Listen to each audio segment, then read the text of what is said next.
अभी आप सुन रहे हैं धर्मेंद्र निर्मलिया को।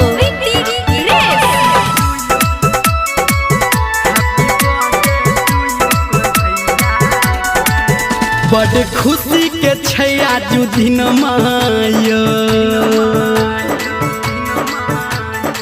आ एले पावन महीना मायो।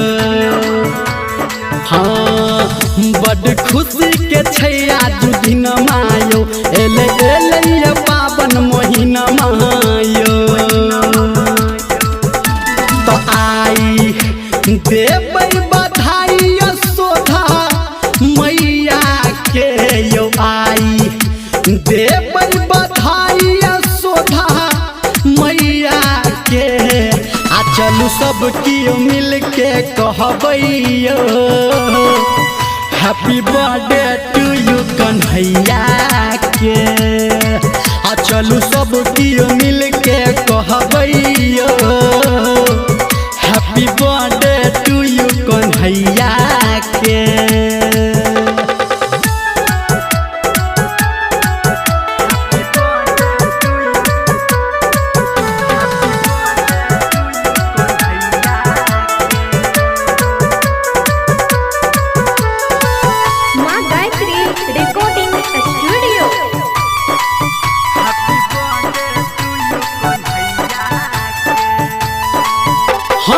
माखन मिसरी के केक कटाई देबै गोकुल में घर घर सबके पठाई देबै।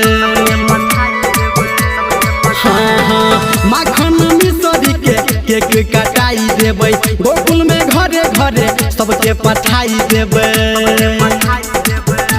तो आई दर्शन करबै बनसिब जैया के यो आई दर्शन करबै बनसिब जैया के। आ चलू सब कियो मिल के कहबै happy birthday to you Kanhaiya के। आ चलू सब कियो मिल के कहबै happy birthday to you Kanhaiya के।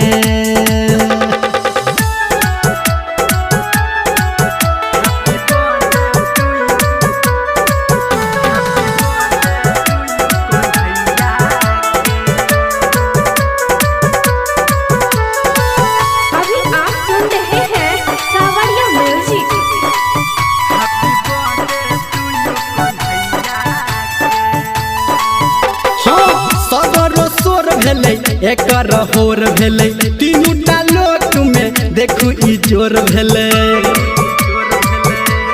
हाँ हाँ सगर सोर भेलै एकर होर भेलै तीनू टा लोक में देखू ई जोर भेलै।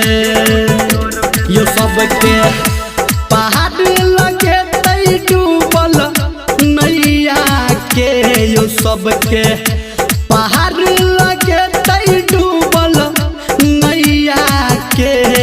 आ चलू सब कियो मिल के कहबै happy birthday to you Kanhaiya के। आ चलू सब कियो मिल के कहबै happy birthday to you Kanhaiya के। आ चलू सब कियो मिल के कहबै